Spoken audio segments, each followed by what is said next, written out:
Assalamualaikum warahmatullahi wabarakatuh. Saya Vina Lutfiana Hasna, NPM 53, selaku perwakilan dari kelompok 2, akan menjelaskan materi farmakologi dasar tentang stimulan. Stimulan termasuk ke dalam kelompok obat psikotropika selain dari depresan dan halusinogen. Stimulan merupakan obat yang digunakan untuk meningkatkan aktivitas fisik seseorang, kewaspadaan seseorang dengan cara meningkatkan gerak jantung dan pernapasan serta meningkatkan fungsi otak. Dengan bekerja pada sistem saraf pusat, stimulan dapat merangsang tubuh baik secara fisik maupun secara mental. Stimulan juga dapat memberikan rasa aktif di dalam tubuh, memberikan rasa senang, dan meningkatkan efisiensi pikiran seseorang sehingga tidak cepat lelah. Pemakaian obat jenis stimulan biasanya digunakan untuk menekan nafsu makan berlebih, mengobati penderita hiperaktif, dan penderita narkolepsi, yaitu rasa kantuk berat secara tiba-tiba dan tidak terkontrol. Contoh stimulan yang sering kita temui dalam kehidupan sehari-hari adalah kafein yang terdapat di dalam kopi, yang selalu digunakan untuk meningkatkan kewaspadaan para pengemudi. Contoh lainnya yaitu kokain, amfetamin, metamfetamin, dan lain-lainnya. Yang selanjutnya ada mekanisme sistem saraf otonom. Nah, sebelumnya kan sudah dibahas ya bahwa obat stimulan itu bekerja pada sistem saraf. Nah, sekarang saya akan sedikit menjelaskan mengenai bagaimana sih sistem saraf di tubuh kita ini bekerja. Nah, jadi banyak sistem tubuh, misalnya pencernaan, sirkulasi, yang dikendalikan secara otomatis oleh sistem saraf otonom. Nah, dengan memahami anatomi dan fisiologi sistem saraf otonom ini sangat berguna untuk memperkirakan efek farmakologi obat, baik pada sistem saraf simpatis maupun parasimpatis. Nah, sistem saraf otonom ini terbagi menjadi sistem saraf simpatik dan juga sistem saraf parasimpatik. Secara umum, kerja dari saraf simpatik dan parasimpatik ini saling berlawanan satu sama lain ya. Yang artinya ketika salah satu sistem itu teraktivasi, maka sistem yang lain itu akan mengalami deaktivasi. Jadi sistem saraf simpatis itu dimulai dari medula spinalis, segmen thoracolumbar, daerah sumsum tulang belakang. Nah, ujung saraf simpatis ini akan melepaskan norepinefrin bersama dengan sedikit epinefrin. Bisa dilihat ya di gambar di bagian kiri. Norepinefrin dan epinefrin ini menghasilkan aksi mereka pada organ efektor dengan bekerja pada alfa, beta 1, atau beta 2 adrenoreseptor. Sedangkan saraf dari sistem saraf parasimpatis ini dia meninggalkan sistem saraf pusat melalui saraf-saraf kranial 3, kranial 7, kranial 9, dan 10 serta saraf sakral spinal kedua dan ketiga. Ujung saraf parasimpatis ini melepaskan asetilkolin yang menghasilkan aksinya pada organ efektor. Bisa dilihat di gambar di bagian kanan ya, dengan mengaktifkan reseptor muskarinik.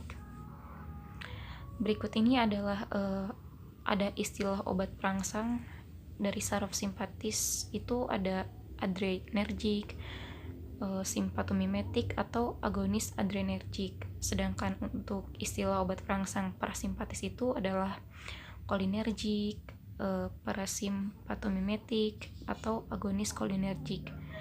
Nah, jadi untuk pengertiannya, untuk obat adrenergik itu adalah obat yang bekerja dengan cara merangsang saraf simpatis atau simpatomimetik. Sedangkan untuk obat kolinergik itu adalah obat yang bekerja dengan cara merangsang saraf parasimpatis atau parasimpatomimetik. Yang selanjutnya ada mekanisme obat stimulan yang bekerja pada sinaps kolinergik. Bisa dilihat pada gambar ya, contoh obat stimulan yang bekerja pada sinaps kolinergik ini ada nikotin dan antikolinesterase. Nikotin ini dia bertindak sebagai agonis atau senyawa yang akan menimbulkan efek di sel-sel reseptor asetilkolin. Sebagai stimulan, nikotin ini dapat meningkatkan mekanisme tubuh, terutama yang berkaitan dengan kewaspadaan, pemrosesan isyarat, ketajaman memori, konsentrasi, dan perhatian dalam jangka pendek. Setelah memasuki aliran darah, Nikotin ini akan diedarkan ke seluruh tubuh hingga mencapai otak. Nah, setelah mencapai otak, nikotin akan mengikat dan mengaktifkan sebuah reseptor, yaitu reseptor kolinergik. Reseptor kolinergik ini hanya dapat diaktifkan oleh asetilkolin. Stimulasi reseptor oleh asetilkolin ini sangatlah penting untuk menjaga fungsi jantung, gerakan otot, pernafasan, dan beberapa fungsi kognitif lainnya. Nah, karena nikotin ini memiliki struktur yang hampir sama dengan asetilkolin, maka nikotin ini dapat mengaktifkan reseptor kolinergik. Sedangkan untuk antikolinesterase ini dapat berfungsi sebagai pemulih fungsi neuromuskular. Hal ini dikarenakan antikolinesterase ini dapat berkompetisi dengan pelumpuh otot yang digunakan saat anestesi dengan aksi yang tidak langsung, yaitu dengan menambah jumlah asetilkolin, sehingga dia dapat membalikan transmisi neuromuskular normal. Antikolinesterase ini dapat digunakan untuk treatment miastenia gravis, yaitu melemahnya otot tubuh akibat gangguan pada saraf dan otot dengan cara menambah jumlah asetilkolin, sehingga peran asetilkolin itu dia dapat memberikan pengaruh efek yang maksimal. Selanjutnya yaitu tentang mekanisme obat yang bekerja pada sistem saraf simpatik. Yang pertama ada amfetamin. Hal pertama yang harus kita ketahui tentang amfetamin bahwa amfetamin merupakan obat yang memiliki efek stimulan yang kuat pada sistem saraf pusat dan merupakan obat yang sangat adiktif. Amfetamin bekerja dengan melepaskan simpanan katekolamin intraseluler seperti epinefrin dan dopamin. Jadi, katekolamin ini merupakan sekumpulan hormon yang terdiri dari epinefrin, dopamin, dan norepinefrin. Hormon ini dihasilkan oleh kelenjar adrenal yang terletak di atas ginjal. Hormon ini dihasilkan sebagai respon tubuh kita saat kita sedang stres, baik secara fisik maupun emosional. Selanjutnya kokain. Cara kerja kokain yaitu menghambat ambilan kembali norepinefrin oleh terminal saraf, sehingga kokain dapat sementara mengurangi depresi yang berat. Karena norepinefrin ini merupakan hormon yang dihasilkan oleh tubuh saat tubuh kita merasa stres. Yang selanjutnya ada mekanisme obat stimulan yang bekerja pada sistem okular. Nah, obat stimulan yang bekerja pada sistem okular ini contohnya adalah obat midriatik dan obat miotik yang bekerja pada pupil mata.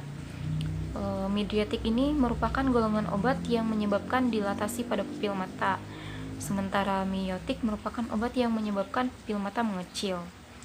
Jadi, iris ini dia mempunyai otot sfinkter yang menerima saraf parasimpatik dan otot dilator yang dipersarafi oleh serabut simpatis. Nah, oleh karena itu, antagonis muskarinik dan agonis adrenoreseptor alfa akan mendilatasi pupil atau midriasis. Sementara agonis muskarinik dan antagonis adrenoreseptor alfa itu akan mengkonstruksi pupil atau miosis. Selanjutnya yaitu mekanisme kerja obat stimulan terhadap sistem gastrointestinal. Obat yang sering digunakan pada sistem ini digunakan untuk mengatasi sembelit dan konstipasi. Contohnya yaitu sena, bisakodil, dokuset, gliserol, dan suppositoria.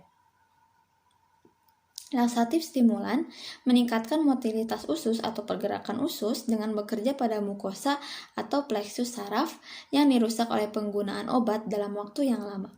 Selanjutnya, saya akan menjelaskan tentang penyalahgunaan obat psikotropika jenis stimulan ini. Kokain bekerja di terminal saraf. Dia mengikat transporter dopamin dan menghambat pengambilan kembali dari dopamin. Metamfetamin bekerja dengan cara yang sama seperti kokain, yaitu memblokir penghapusan dopamin. Selain itu, metamfetamin dapat masuk ke neuron ke vesika yang mengandung dopamin, di mana itu dapat memicu pelepasan dopamin bahkan tanpa adanya potensial aksi. Obat yang berbeda bertindak dengan cara yang berbeda, tapi hasil akhirnya adalah penumpukan dopamin di sinaps ke jumlah yang jauh lebih besar dari biasanya.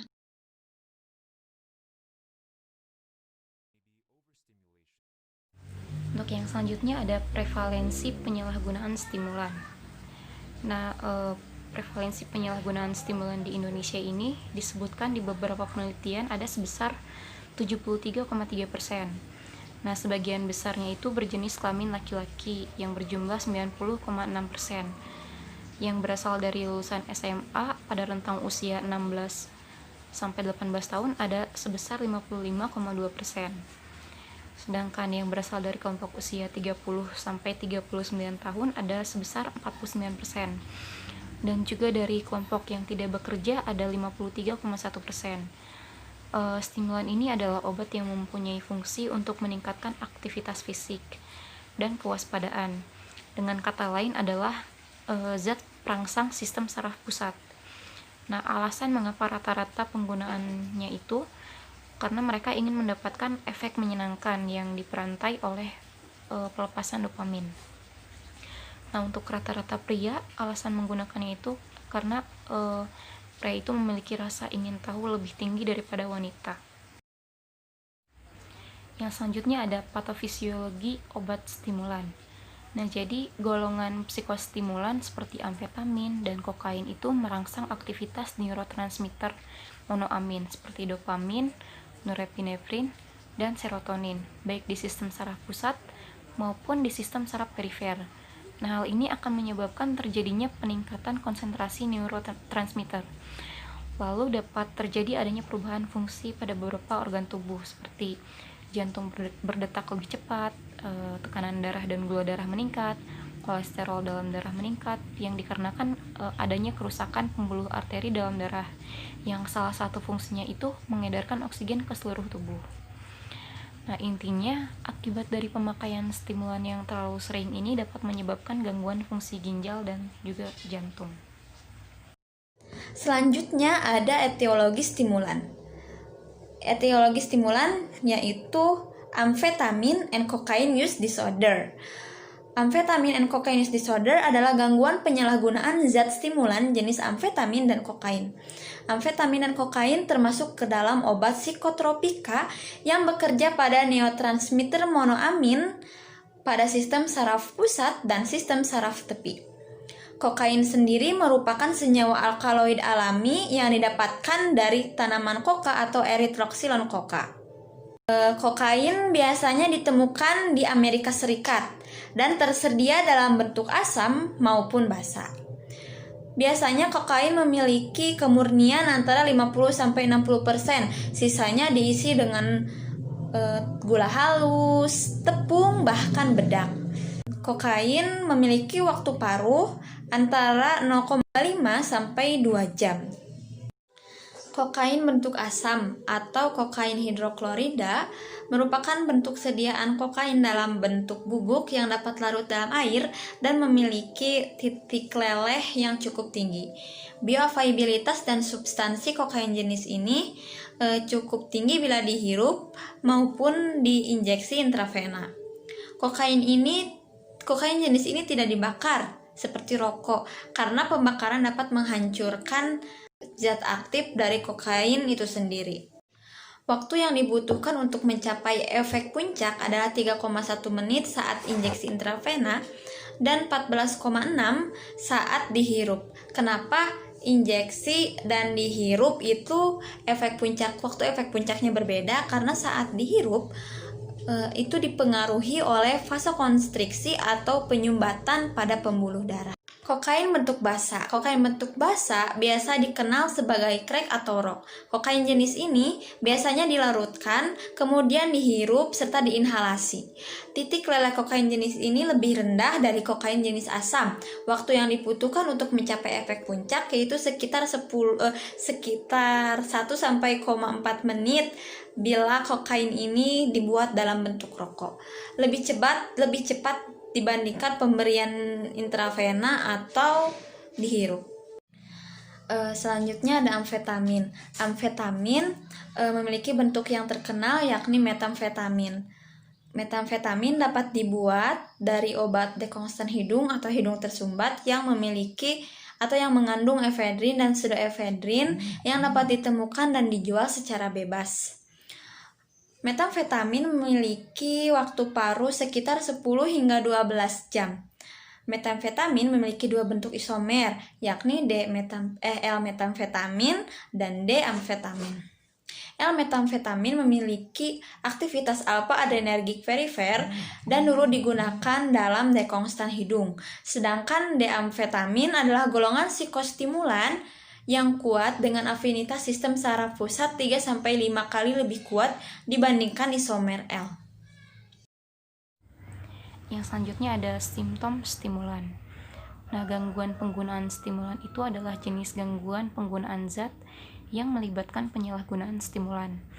Umumnya pemakai narkoba jenis stimulan ini akan merasakan kegelisahan, detak jantung yang makin cepat, nafsu makan yang berkurang, serta naiknya suhu tubuh dan tekanan darah. Obat psikoaktif jenis stimulan ini adalah bahan kimia atau zat yang mempengaruhi perilaku, pikiran, dan tubuh seseorang. Nah, stimulan ini bisa dihisap, disuntikan, dihirup, diminum dalam bentuk pil, dikunyah, dan bahkan ditelan dalam bentuk minuman. Selanjutnya, terapi farmakologi stimulan. Yang pertama ada amfetamin, indikasinya untuk narkolepsi, gangguan penurunan perhatian, meningkatkan aktivitas dan gairah hidup, menurunkan rasa lelah, meningkatkan mood, meningkatkan konsentrasi, menekan nafsu makan, dan menurunkan keinginan untuk tidur. Lalu dosisnya pada dewasa itu 5 hingga 20 mg per hari, sedangkan pada anak sekitar 2,5 hingga 5 mg per hari. Efek sampingnya euforia dan kesiagaan, tidak dapat tidur, gelisah, tremor, iritabilitas, dan beberapa masalah kardiovaskular. Yang kedua ada kokain. Kokain indikasinya adalah sebagai anestetik dan pembius dan memiliki efek merangsang jaringan otak bagian sentral. Efek sampingnya menjadikan pemakainya suka berbicara, gembira yang meningkat menjadi gaduh dan gelisah, detak jantung yang bertambah, demam, perut nyeri, mual, dan muntah. Lalu yang ketiga ada metilfenidat, indikasinya untuk pengobatan depresi mental, pengobatan keracunan depresan sistem saraf pusat, sindrom hiperkinetik pada anak. Dosis anak yaitu sekitar 0,25 mg, kalau dewasa 10 mg 3 kali per hari. Kontraindikasinya hipertiroidisme dan penyakit ginjal. Efek sampingnya insomnia, mual, iritabilitas, nyeri abdomen, nyeri kepala, dan meningkatkan hiperaktivitas. Yang keempat ada niketamid. Indikasinya merangsang pusat pernapasan, pengobatan depresi pernapasan yang disebabkan oleh obat penekanan sistem saraf pusat seperti turunan barbiturat. Dosisnya 1-3 ml untuk perangsang pernapasan. Efek sampingnya pada dosis berlebihan menyebabkan kejang. Yang kelima ada doxapram, indikasinya perangsang pernafasan. Dosisnya 0,5-1,5 mg. Onsetnya setelah 5-10 menit. Waktu paruhnya sekitar 3-4 jam. Efek sampingnya hipertensi, takikardia, aritmia, otot kaku, dan muntah. Dan yang terakhir di penjelasan ini adalah kafein.